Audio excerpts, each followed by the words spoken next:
tal, mis queridos lectores? ¿Cómo les va? Muy bienvenidos a un nuevo encuentro. En esta oportunidad, Buenos Aires nos recibe con las puertas abiertas para hablar de la mami, Mercedes Sosa, de la voz de alguien que la conoció y más que bien, Fabián Matús. Este encuentro imperdible que queremos compartir con todos ustedes.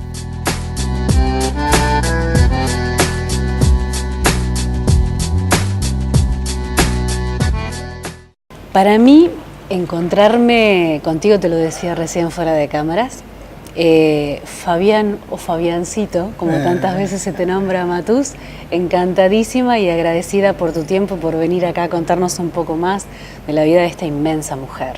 ¿Cómo estás? Bien, muy bien. ¿Sí? Muy bien, feliz. Bueno, me alegro mucho. Fabián, cuando uno se encuentra con esta obra, se encuentra con muchos recuerdos, con muchas anécdotas de amigos, con una impronta personal obviamente que tiene que estar. ¿Cómo hiciste para poner todo esto, para juntar todo este material? Obviamente que con ayuda, para clasificarlo, recuerdos personales, mimos y recordar tantas cosas de una mujer como lo que ha sido, como lo que es Mercedes Sosa. Ahí cuando vino la oferta de Editorial Planeta, tomamos la decisión con mis hijos. Yo tengo una hija de 40 y un hijo de 30. Yo dije, miren, yo no soy escritor, ya que no puedo ser un buen orador, pero no soy un escritor. Y ahí derivaron dos cosas: llamar a mi prima Mavi, que es escritora y es periodista, y aprovechar la virtud de ser un buen orador y hacer un libro hablado en la práctica, porque si te pones a leerlo, es un libro hablado, no es un libro cuento, escrito. es una maravilla. Así que decidimos hacer eso y jugar con esa situación. Pero después a la vez también, cuando la mamá hizo con Rodolfo Braselli La Negra, ellos decidieron contar una parte de la historia, si bien en algunos momentos muy seria, muy fuerte. Ha sido una decisión de ellos contar lo que ellos contaron. A partir de ahí nosotros tomamos una decisión de que no íbamos a contar nada de la intimidad de la mamá que la mamá no la haya contado en el libro. Luego, cuando hicimos el documental La Voz de Latinoamérica con Rodrigo Vila, recopilamos una gran cantidad de material de entrevistas radiales y televisivas a la mamá y algunas crónicas escritas, y ahí tomamos la decisión de que la película la relatase ella y que yo relatase aquellos huecos que quedaban, que ya no teníamos cómo nos los relate ella. Pero si bien cuando hacíamos eso, lo que hacíamos era incluir un testimonio más que refute o afirme lo que yo estaba diciendo. Siempre las historias se viven, aunque sea dos personas, se perciben de diferentes maneras, ¿no? Pero sí nos dimos cuenta que Rodrigo hizo un relato de la mamá, tal vez más épico de lo que fue el relato de Braselli y la mamá, y nos gustó muchísimo. Nosotros lo único que hicimos fue darle libertad para que él cree como realizador. Corregimos algunas cuestiones cronológicas o errores que pueden haber, pero no hicimos mucho más que eso, le dimos mucha libertad. Entonces la familia, y ahí ya me refiero a mis hijos y a mí, nos quedamos con ganas de poder contar a nuestra mamá, a nuestra hermana, a nuestra abuela, a nuestra amiga. Y dijimos, bueno, aprovechemos esta oportunidad en la editorial y hablemos de esa Mercedes íntima que pocos conocen. Cuando ustedes como lectores vayan a tener en sus manos a esta mujer, es inevitable que hay música que se nos viene a la mente. Sí. Hay una imagen, una impronta de una mujer que es imborrable en la memoria y en la retina de cualquiera. Y cuando uno empieza a transitar por las páginas, se encuentra con Fabiancito, y Fabiancito nos cuenta cómo fue su vida, por ejemplo, en una pensión. Sí. Cómo fue esa mujer de temperamento que dijo, Sí. vos te quedás con esto, yo me llevo a Fabiancito, Sí, y hasta sí. ahí se terminó. Sí, sí. Y ahí vistes a una mujer sufriendo por primera vez, Sí. llorando, y como niño te preguntaba, si estás llorando tanto y la estás pasando tan mal, ¿por qué no nos quedamos? Sí, en realidad el punto es que no era la primera vez que la veía sufrir, porque la pelea entre los papis era fuerte. Tú la y era escuchabas y lo decís cotidiana, acá. pero lo que nunca se me ocurrió pensar, creo que a los niños no se nos ocurre pensar que nuestros papás se separen. Ujú. Así que sí me acuerdo que lo puse en el libro, que me vi una mañana, bueno, nos vamos. ¿Viste esa cosa de...? Porque una cosa es la separación de los padres y otra cosa es la separación de los hijos con los padres, pero bueno, era inevitable.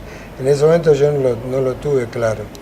Después con el tiempo uno ya va creciendo y Las cosas las vas asimilando. y hasta lo vivís también. Yo he vivido separaciones también con las madres de mis hijos. Pero lo que pasa es que lo que se vino ahí en realidad era la construcción de una familia de a dos. Sí. Cuando antes teníamos una familia de a cinco, mi papá con sus dos hermanas y nosotros dos. Ella te lo deja bien claro por lo que tú transmitís en estas páginas, cuando un día llegaste con el guardapolvo, con la túnica rota, y ahí Fabiancito tuvo que aprender a coser. Y ahí Somos tuve que vos aprender a y coser. yo. Claro, es que es así. Es que la verdad es que yo creo que sí, lo que pasa allí es que yo estoy relatando la historia de muchos niños y madres, no tan solo de Argentina, de América Latina. Muchísima gente, claro. Lo que distingue este relato mío con el relato de los demás es cómo esta mujer logra superar esa adversidad muy grande, esa soledad tan profunda, es encarar la vida sola y después convertirse en la personalidad en que desarrolla, porque ni siquiera creo que lo logra. Ella siguió desarrollando y hasta que falleció seguía desarrollando una personalidad. Entonces creo que el haber superado eso, ahí puede que haya un costado épico, pero la verdad es que nosotros no lo trabajamos de esa forma. Nosotros decidimos trabajarlo como que, nada, una mujer que cuando tenía que putear, puteaba, una mujer cuando Uno se se lo tenía imagina que así. enojar, se enojaba, cuando había que poner las cosas en claro, las dejaba. Una mujer que tomó decisiones como llegar al punto de decir, bueno, la cosa no está fácil, Fabiancito, vas a tener que ir a quedarte con los abuelos, Sí, y en un año sí, te sí, voy a sí. ir a buscar. Sí, sí, sí, y me fue a buscar al año. Y al año Y me decís fue a que buscar al cumplió y te año. fue a buscar. Ahí hay una parte de la historia que yo no conté porque ya me parecía demasiado, pero sí es bueno que lo compartamos. Mi abuela se había encariñado tanto conmigo que no quería que mi mamá me lleve. Así que la mami tuvo que mentirle, decirle que me llevaba de vacaciones a Mar del Plata y que después volvía, y ya nunca más volví a casa de ellos. La abuela eso no se lo perdonó nunca, porque bueno, mi abuela también. Digamos, mamá tenía un carácter, pero venía de mi Venía abuela, de ¿no? alguna parte. Entonces, pero es que se había encariñado mucho mi abuela conmigo, y la verdad que... Y la mamá además, por otro lado, me llevaba a un universo nuevo, que por suerte fue maravilloso, que fue conocer a Pocho Masitelli, que yo en el libro lo defino como un ángel, que ha sido un ángel para mi mamá y para mí, que me tuvo que presentar y vivir con un hermano que no conocía, que por suerte fue un buen hermano, conocer toda una serie de nuevas personalidades cuando hacemos una nueva pareja. Pero ahí, insisto, creo que lo más importante fue la presencia de este ángel de Pocho, que permitió que todo fluyera, que todo tuviera su lugar.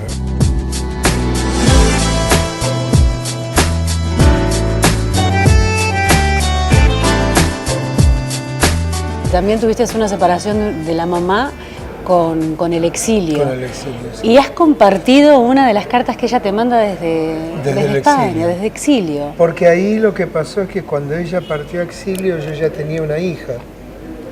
Entonces ella se fue el primer mes, después del primer mes fuimos con 2 amigos más. Estuvimos 3, 4 meses allí con la mamá, yo ya no recuerdo, pero creo que 3 meses fueron seguros. La ayudamos a ordenar un poco su vida, pero después cada uno tenía su vida acá y nos tuvimos que volver. Yo de hecho, insisto, tenía mi niñita, claro. mi niñita había nacido en noviembre del 76, el exilio fue en el 79, o sea que ya tenía 3 años mi niña, poco menos. Entonces yo tenía que hacerme cargo de ella. Pero sí, el tema de la separación fue también de alguna forma nosotros estábamos preparados, ella era parte de la estructura del Partido Comunista, yo de la Federación Juvenil Comunista, y sabíamos que en algún momento esto podía llegar.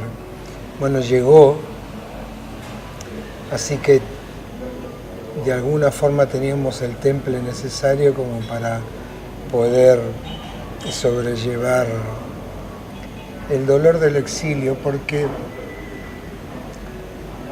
el exilio, cuando fue pensado por los griegos, era un exilio terrible, porque te tiraban a un lugar donde no tenías tu lengua, no tenías tus costumbres, no tenías tus comidas. En este caso hubo un exilio de tantos latinoamericanos a la vez, por ejemplo en Europa, que es a donde fue a la mamá, que los latinoamericanos se juntaban y entonces había un poco de hermandad. Como una patria peregrina. El exilio fue duro, claro que lo es, pero a la vez también es un exilio con un poco de amistad, con un poco de camaradería. La cara impagable que nos demuestra la vuelta, si no tengo, la memoria no me falla, un 16 de febrero del 82, esa cara de felicidad de la mamá volviendo que está en una de las fotografías, y la ternura de puño y letra que comparte Fabián, una de las cartas. Sí. Cartas que te dice Fabiancito, es sábado, es la tarde, estoy acá, esa intimidad fantástica que de verdad como lectora nos hace descubrir esa familia de a dos, Fabián. Sí, por eso decidimos poner una carta como para decir, bueno, esta es una correspondencia como éramos en aquella época. Si vos te fijás, hay a veces una mezcla de tuteo y de usted. Sí, por eso la mamá. Hay en algún punto, seguía existiendo esa cuestión de enseñanza provinciana de tratar mucho de usted. Hubo momentos del exilio de la mamá donde se iba al aeropuerto a la noche, ¿no? Se iba al aeropuerto Charles de Gaulle y Aerolíneas Argentinas tenía, por supuesto, el último puesto del aeropuerto Charles de Gaulle, o sea, ya, bien al costado. Pero por otro lado eso era una ventaja porque ya a esa altura las vallas del aeropuerto ya no eran tan altas y veías el ala, la parte de atrás de Aerolíneas Argentinas, ella miraba y iba a ver eso. Y hasta esas cosas tuvo de duro el exilio. Pero por suerte llegó la oportunidad de volver a la Argentina, primero de la mano de Fagner, después de la mano de Greenbank, y ya se pudo comenzar a desarrollar una historia de una posibilidad de poder volver a la Argentina y ya quedarse. Luego vinieron los grandes movimientos sociales, obreros y sindicales en Argentina que llevaron a acelerar el plan macabro de la invasión a las Islas Malvinas y la caída finalmente del gobierno de la dictadura militar. Entonces eso todo ese proceso fue muy corto, fue un proceso de 3 meses, pero 6 meses en final, que ya permitió poder decir, bueno, este va a ser de nuevo nuestro destino, va a ser de nuevo nuestro país. Fabiancito, Gracias. Te agradezco infinitamente tu tiempo, de verdad, por haber conversado con nosotros. Muchas gracias. Los mayores de los éxitos y ojalá que sigamos encontrándonos Muchas y hablando gracias. de la mamá. Muchas gracias. Gracias por tu tiempo. Hasta aquí nuestro encuentro con Fabián Matús. Nos vamos a la pausa. Luego de la misma llega el encuentro con las novedades. Ya volvemos.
Estamos a la vuelta de la pausa, momento de novedades de nuestro grupo editorial.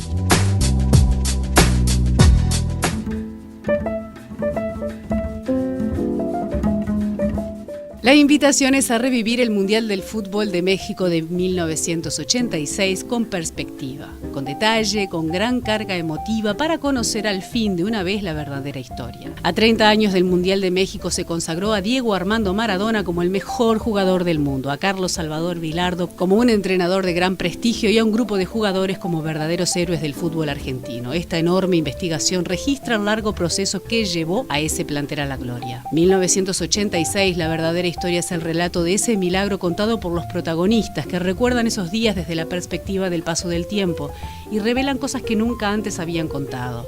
Son esos protagonistas los que cuentan. Ellos dicen que podrían haber sido chapistas o ferroviarios en sus pueblos. Los héroes no son personas extraordinarias, sino personas comunes que hacen cosas extraordinarias. Salieron de la Argentina mirados de reojo, volvieron como leyendas. Fue un grupo que arrancó con peleas y discusiones y acabó dando cátedra de fútbol. Milagro y superación. 1986, la verdadera historia.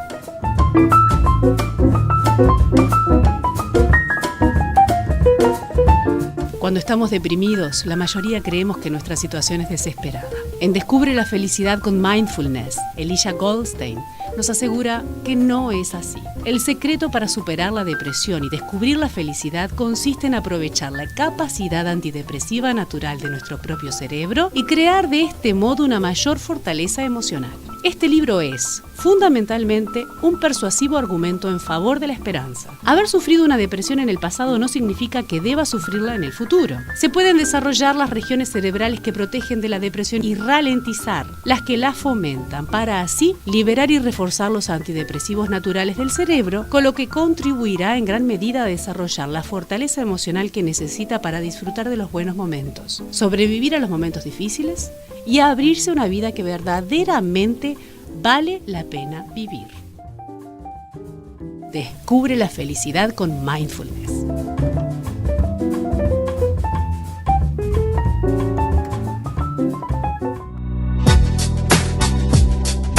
Hasta Hasta aquí nuestro encuentro del día de hoy. En 7 días los estaré esperando aquí en casa en Planeta Libros con mucho más actividades, autores y esto que tanto disfrutamos, que es la buena lectura. Buena semana, buena lectura. Gracias por su preferencia. Chau, chau.